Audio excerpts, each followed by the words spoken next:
Hello viewer, আসসালামু আলাইকুম। Iftekhar Ahmed Ratan, senior lecturer. আমি আমার বিভিন্ন ভিডিওতে ধর্ম এবং দর্শন নিয়ে মূল্যবান আলোচনা করে থাকি। তো আজকে এমন একটা ভিডিও নিয়ে আসব। তো আজকে আমাদের আলোচনার বিষয় হচ্ছে ম্যাটাফিজিক্স। আর মূল প্রশ্নটা হচ্ছে, যেহেতু আমরা সৃষ্ট, তাই একজন স্রষ্টা থাকতেই হবে। এ কথাটা কতটুকু যুক্তিসঙ্গত? একটা বিষয় এখানে বলে রাখা জরুরি যে মানুষ কখনো জ্ঞান এবং বিজ্ঞান দিয়ে স্রষ্টাকে জানতে পারে না এবং পারবেও না। দর্শনশাস্ত্রের নীতি অনুসারে যা জানা যায় সেটা সীমিত হয়ে যায়, আর যা সীমিত তা চিরন্তন নয়, আর যা চিরন্তন নয় তা ধ্বংসাত্মক। আর যেটা ধ্বংসাত্মক তা কিভাবে স্রষ্টা হতে পারে? বিশিষ্ট দার্শনিক ও চট্টগ্রাম ইউনিভার্সিটির ফিলসফি ডিপার্টমেন্টের প্রফেসর মোজাম্মেল হক স্যারের জ্ঞানগর্ভ আলোচনা থেকেই আজকের বিষয়টি উপস্থাপন করবে ইনশাআল্লাহ।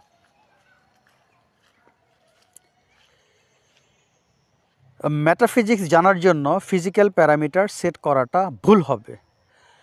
প্রাসঙ্গিক ক্রমে বলা যায়, যদি আমরা অন্ধকার দেখতে চাই তাহলে অন্ধকার দেখা সম্ভব নয়, কেননা আলোর উপস্থিতি যতক্ষণ থাকবে ততক্ষণ অন্ধকার দেখা যাবে না। তাই অন্ধকারের আলাদা কোনো অস্তিত্ব নেই। আলোর অনুপস্থিতি অন্ধকার। আলো চলে গিয়েছে সেটার প্রমাণ করা যায়, কিন্তু অন্ধকার আসছে সেটা কিভাবে প্রমাণ করা যাবে? আমাদের আচরণের অধিকাংশই সাবকনসিয়াস মানে অবচেতন থেকে আসে। আপনারা সবাই হয়তো সাবকনসিয়াসের সংজ্ঞা জানেন, যেটা পুরোপুরি কনসাস নয় এবং যেটা একেবারে আনকনসাস নয়, সেটাকে বলা হয় সাবকনসিয়াস। যেমন কনসাস আছে, সাবকনসাস আছে, সুপার কনসাস আছে। সুপার কনসাসটা কিন্তু আমরা যারা সাধারণ মানুষ তাদের জন্য সুপার কনসাসটা খাটে না। আমরা সাধারণত দুটোর মধ্যে থাকি, কনসাস বা সাবকনসাস অথবা আনকনসাস, এই তিনটার মধ্যে আমাদের বিচরণ থাকে। তো যাই হোক, আমাদের আচরণের অধিকাংশ কিন্তু সাবকনসাস থেকে আসে, মানে অবচেতন মন থেকে আসে। মানে পুরো সচেতন নয়, আবার পুরো অবচেতন নয়, পুরো অচেতন নয়, মানে not completely conscious, not completely unconscious, তার মাঝখানে হচ্ছে সাবকনসাস। ওই সাবকনসাস থেকে কিন্তু আমাদের আচরণের অধিকাংশ বিষয়গুলো আসে। আমাদের সাবকনসাস আমাদের অনেক বেশি নিয়ন্ত্রণ করে থাকে। নৈতিকভাবে আমরা যদি কোনো ভুল করে থাকি, সেটা হচ্ছে আমাদের সাবকনসাস থেকে।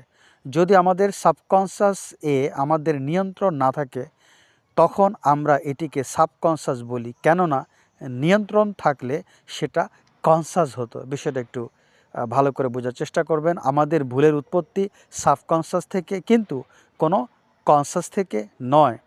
আমরা সৃষ্টি, স্রষ্টাকে জানা আমাদের জন্য প্রয়োজন, কিন্তু স্রষ্টা তার চিরন্তন অস্তিত্ব প্রমাণ করার জন্য আমাদের সৃষ্টি করেছেন, বা স্রষ্টা তার চিরন্তন অস্তিত্ব প্রমাণ করার জন্য আমাদেরকে সৃষ্টি করা তার প্রয়োজন।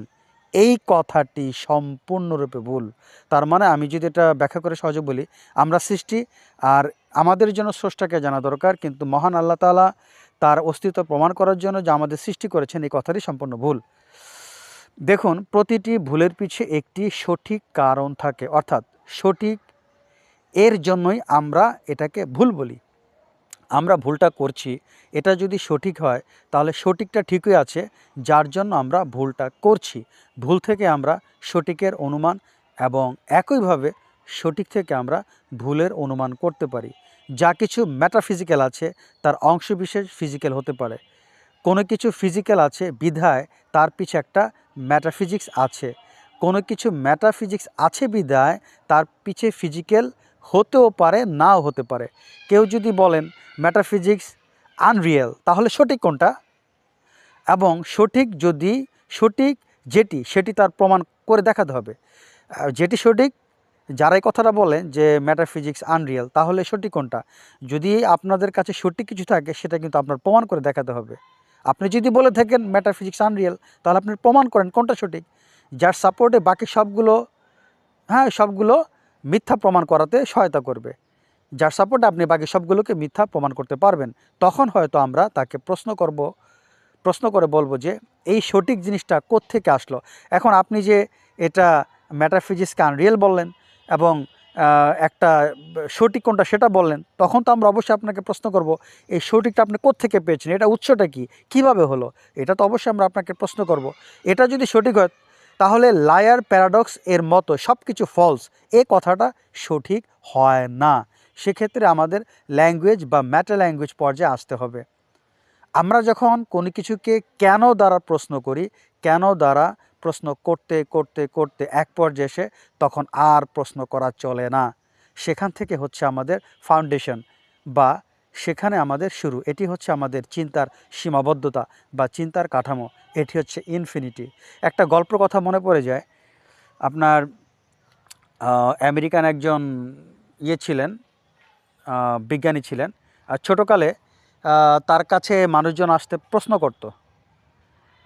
হ্যাঁ, টমাস আলভা এডিসন তার নাম, যে কারণ সে সবসময় প্রশ্ন করতো কেন কেন কেন। হ্যাঁ, তো এইরকম আর কি অবস্থা। আমরা যদি কোনো কিছুকে কেন কেন দ্বারা প্রশ্ন করি তাহলে কিন্তু আমরা একটা পর্যায়ে থেমে যাব। আল্লাহ পাকের কোনো বৈশিষ্ট্যই মানুষের মতো হবে না, কারণ মানুষের যে কোনো বৈশিষ্ট্যই তার সীমাবদ্ধতাকে এবং তার অসম্পূর্ণতাকে প্রকাশ করে। আমাদের চিন্তার সীমাবদ্ধতা আছে, যে বিষয়টাকে আমরা একভাবে কল্পনা করতে পারি কিন্তু অন্যভাবে কল্পনা করতে পারি না, সেটা রিয়েল।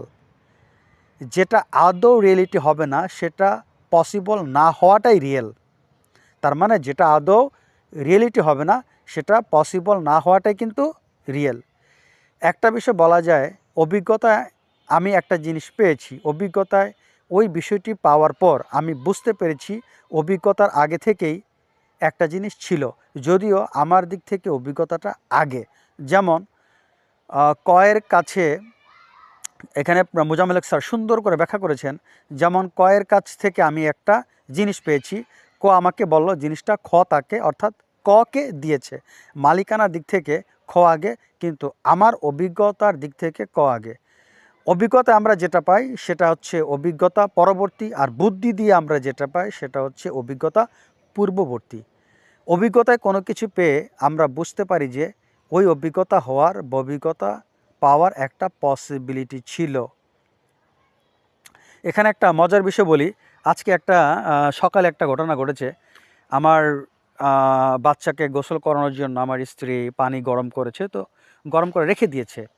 তো এখন গোসল করাচ্ছে না। পরে আমি বললাম যে তুমি আগে থেকে পানিটা গরম করলে, তাকে তো তুমি দেরি করে গোসল করাচ্ছ, তাহলে এত আগে পানিটা গরম করলে কেন, শীতকাল পানি তো ঠান্ডা হয়ে যাবে। তারপর সে বলল যে আমি একটু হাতের কাজটা সেরে তারপর তাকে গোসল করাবো।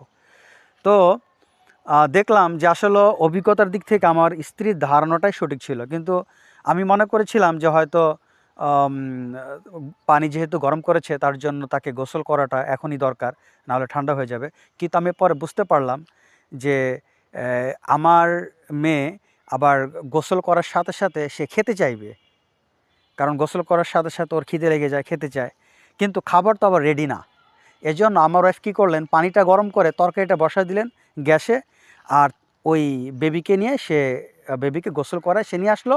হ্যাঁ, তরকারিটা অনেকটাই আগেই তৈরি করা ছিল, ব্যাস এই ফাঁকে কিন্তু তরকারিটা হয়ে গেল, বাচ্চারও গোসল করা হয়ে গেল।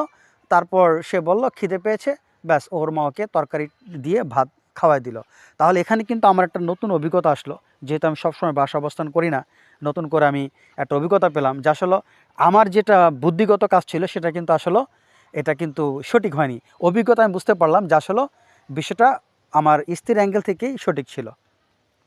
তো যাই হোক, এখন যেটা আমরা আলোচনা করব, আমরা যে পর্যায়ে আসছিলাম, যে আসলে বিষয়গুলো একটু জটিল, আপনারা একটু দয়া করে একটু মনোযোগ দিয়ে শোনার চেষ্টা করবেন, তা না হলে আপনাদের জন্য বিষয়গুলো খুবই কঠিন হবে আর কি।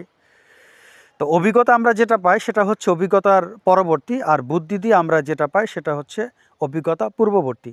অভিজ্ঞতায় কোনো কিছু পেয়ে আমরা বুঝতে পারি যে ওই অভিজ্ঞতা হওয়ার বা অভিজ্ঞতা পাওয়ার একটা পসিবিলিটি ছিল। একইভাবে ফিজিক্সকে পেয়েই আমরা ম্যাটারফিজিক্স অ্যাজিউম বা অনুমান করি। একইভাবে ফিজিক্সকে পেয়েই আমরা ম্যাটারফিজিক্স অ্যাজিউম বা অনুমান করি।